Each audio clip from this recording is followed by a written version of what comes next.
L'Église est devenue le vase corporatif de la gloire, c'est-à-dire de la satisfaction de Dieu. Si vous avez ici ou là une véritable expression de la pensée de Dieu à l'égard de l'Église, vous avez des gens qui vivent dans la joie de la satisfaction de Dieu, des gens qui sont entrés dans le repos, des gens qui ne sont pas satisfaits d'eux-mêmes, mais du Seigneur. Parmi beaucoup d'autres choses, vous aurez cela. L'Église est introduite seulement pour incarner et pour être le vase de cette gloire de Dieu, qui est la satisfaction de Dieu dans sa propre nature. En considérant cette lettre qui traite essentiellement de l'Église, vous avez cette exclamation à lui sur la gloire dans l'Église et dans le Christ Jésus, dans toutes les générations et à jamais. Éphésiens 3, 21. La gloire dans l'Église. La gloire remplissait le tabernacle. La gloire remplissait le temple. Maintenant, elle n'a pas rempli quelque chose qui est une préfiguration, un simple type, mais la réalité. La gloire et la satisfaction de Dieu à l'égard de cette question de la justice. Et vous et moi, nous ruinons notre appartenance à l'Église dans le sens spirituel dès que nous avons un doute à l'égard de la satisfaction de Dieu. Comment est-ce que vous pouvez prêcher l'Église si vous êtes encore malheureux et sans assurance même à l'égard de votre propre salut?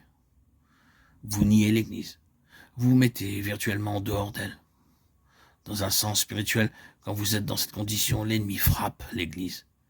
Quand elle parvient à faire douter un de ses membres de son salut, après avoir connu ce salut. C'est une œuvre redoutable, car nous sommes en lutte contre un système abominable. C'est pourquoi cette lettre qui parle de l'Église doit forcément nous conduire à combattre contre les principautés et les puissances, les despotes mondiaux qui gouvernent ces ténèbres. Vous pouvez parler des forces néfastes et combattre contre elles dans la prière, mais rappelez-vous de cela. Si vous avez le plus léger doute à l'égard de votre salut, le sol se dérobera sous vos pieds dans cette lutte contre l'ennemi. Vous pourrez dire, je prends toute l'armure de Dieu, mais l'ennemi sera dans l'armure et vous serez impuissant. Parlez-en de la manière que vous le voudrez, mais vous serez battu avant d'avoir commencé à lutter.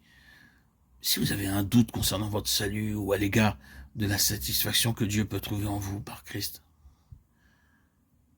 la nature de cette dispensation se caractérise par une Église qui incarne le témoignage de Jésus. Ensuite, nous en venons à la proclamation de l'Évangile jusqu'au bout de la terre. C'est un évangile glorieux que nous avons fait référence. Partout où nous trouvons des gens qui s'élèvent contre le péché et qui prêchent la nécessité d'être en bon terme avec Dieu et d'enlever tout ce qui peut être la cause de son déplaisir.